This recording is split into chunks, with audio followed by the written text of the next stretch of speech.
everyone, welcome to Easy Busy Bets with Miss Harnish.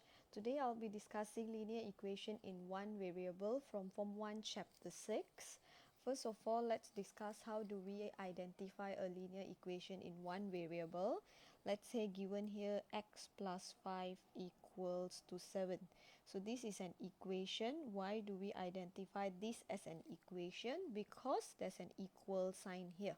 Okay, so first thing that we identify whether it's a linear equation or not, it must have one variable. One variable means one unknown in letters form. So our variable here is x, only one letter.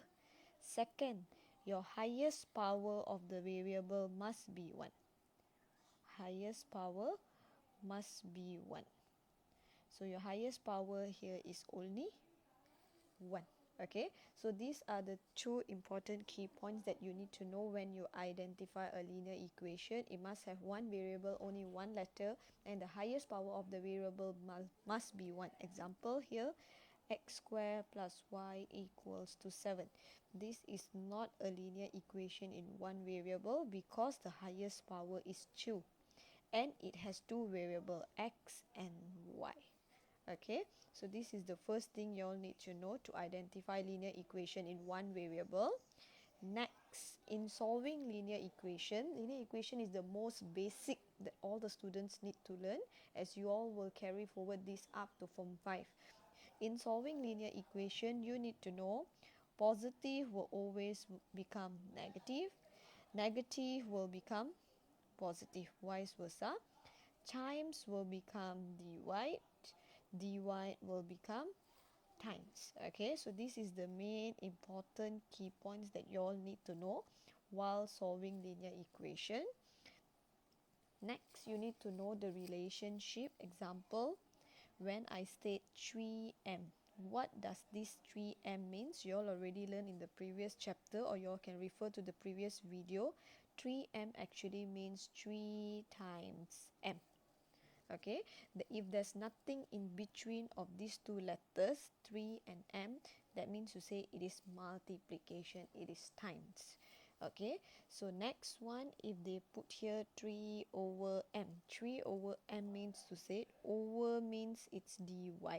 Instead of writing 3 dy m, nowadays we are writing in the form of 3 over m. Okay, so these are the two new things that you all are learning. The rest is all basic plus minus that you all already know. Okay, now coming to solving, I have given here few types of linear equation, different forms. Let's discuss one by one. The first one, let's start with the most easiest one. The first one, 3y minus 5 equals to 10. Okay, here to solve this linear equation, you need to find the variable, the answer for the variable. Our variable for the first question is y. So first step, instead of shifting anything from y, we are going to remove the negative 5. Okay, so negative 5, when you shift here, it will become positive. So 3y equals to 10 plus 5. This is your first step. Next step will be 3y equals to 10 plus 5 will be 15. Finally, we only need y here. Okay, to get the answer for y, you need to remove the 3. Okay, the 3, what's the relationship of 3 and y? Some of y'all will get confused. Y'all will take 15 minus 3 or 15 plus 3. Remember, 3y means 3 times y. That's how you get 3y. So times, so the relationship here is time. So when you bring to the other side, times will change into dy. So 15 over 3, which will give you the answer as 5. Okay, some of the students will write it 3 over 15. This is wrong. Always remember the number that you all are shifting must be at your denominator, not at the numerator. So the first answer, y equals to 5. Okay. Question B. 2m plus 6 equals to negative 14. So the first thing we will shift here is positive 6. Shift here will become negative. So 2m equals to negative 14 minus 6. Remember, it's positive. You bring to the right, it will become negative. So 2m equals to negative 20. To find your m again, what is the relationship of 2m? 2 times m. So times, you shift the other side, it will become dy. So your final answer will be negative 20 divided by 2, negative 10. So m is negative 10. Okay, so this is the basic linear form. Question C, if you can see, it's a fraction. Question C and D, there's a difference because both have given you fraction, D minus 4 over 3, and this is 5 over 2, a single fraction. Okay, there's a difference in solving these two, which the students always get confused. So listen carefully. For question C, D minus 4 is over 3. So the number below here is 3. The 3 is overall for the whole equation on top. So we will shift your denominator first. That's your first step when you have a fraction there. So 3 shifting here, okay. Recalling back, over means it's dy. So when you shift on the right side, it will become times. So d minus 4 equals to negative 5 times 3. This is your first step. Next step, d minus 4 equals to negative 15. Next, to calculate the value of d equals to negative 4 shift to the right will become positive 4.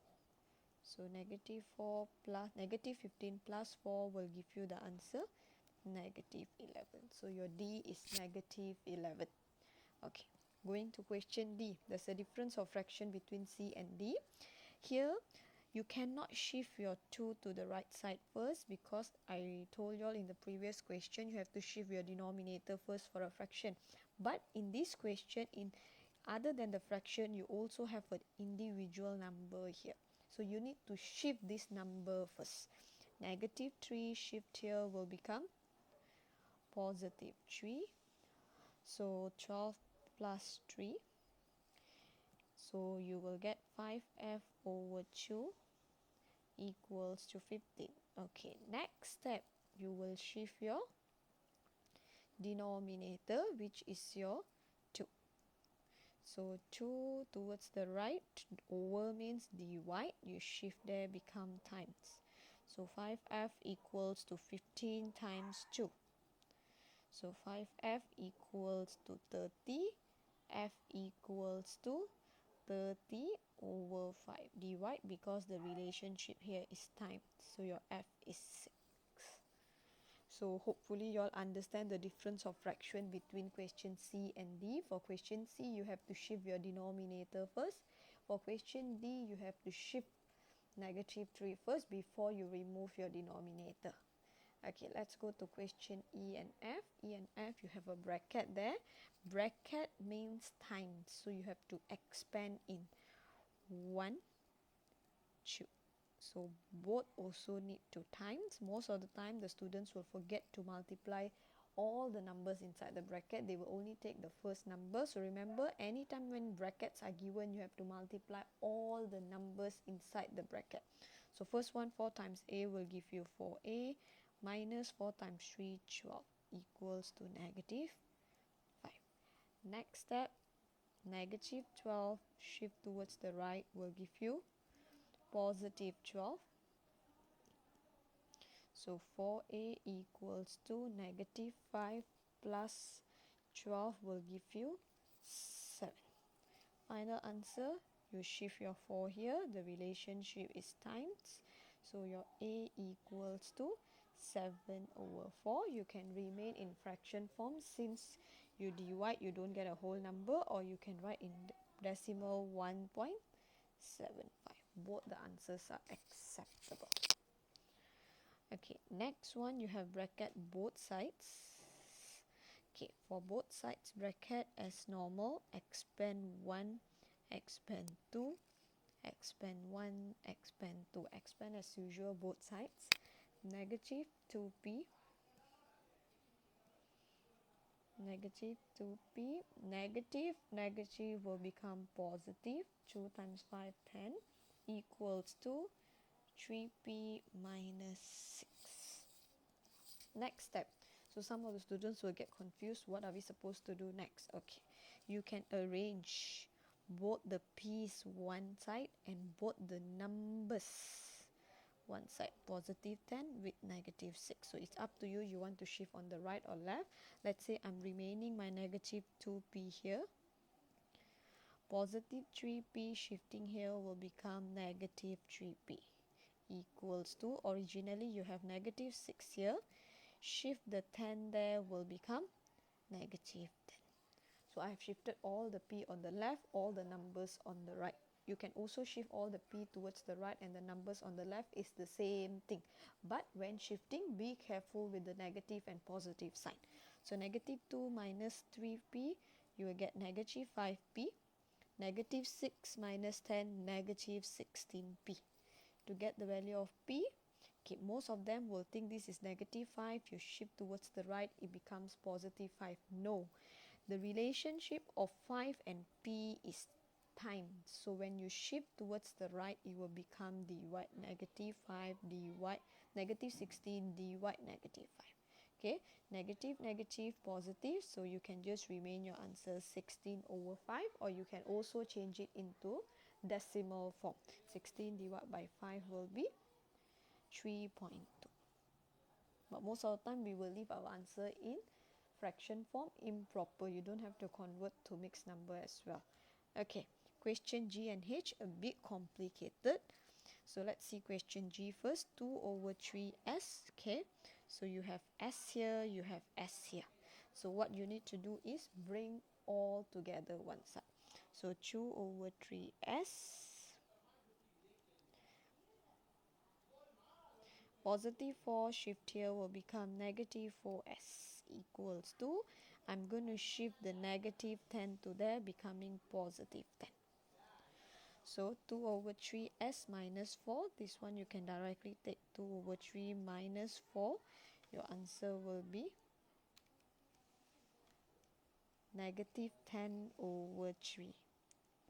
S equals to 10. So next step, what will you do to find the value of s? Your denominator, dy over is dy, you shift here, becomes time. So negative 10s equals to 10 times 3. So which will give you negative 10s equals to 30. To find your value of s, negative 10 shift there, not becoming positive, yeah. The relationship here is times. When you shift towards the right, it will become dy. So dy by negative 10, which gives you back 30 divided by 10, which will give you negative 3. So your s is negative 3. Last question. 3 over 5h minus 2 equals to 9 minus 6h. As usual, group your h together, and we will group our numbers together. Okay, so 3 over 5h, negative 6 shift here, become positive 6h equals to 9. Negative 2 bring there, will become positive 2. So 3 over 5h plus 6 will give you 33 over 5h equals to 9 plus 2 is 11. Okay, so next step, what will you all do? You will shift your denominator, your 5 towards here, becomes times. So 33h equals to 11 times 5. So 33h equals to 55. Last step, to get your h value, h equals to 55 divided by 33, which will give you the answer. You can simplify 5 over 3. So your h is 5 over 3. Okay, so this is, I have given you all 8 questions here with different forms of linear equation for you all to get a clear idea. Just remember, for this chapter, positive will become negative, negative will become positive, times will become dy, and dy will become times. This is the basic you need to know, and you also need to know the relationship when they give you 3p cube. 3p cube means 3 times P times Q. Some students, they don't know what's the relationship. That's the reason why you all are not able to solve the linear equation. That's all for today. See you all during the next lesson. Thank you. Bye bye.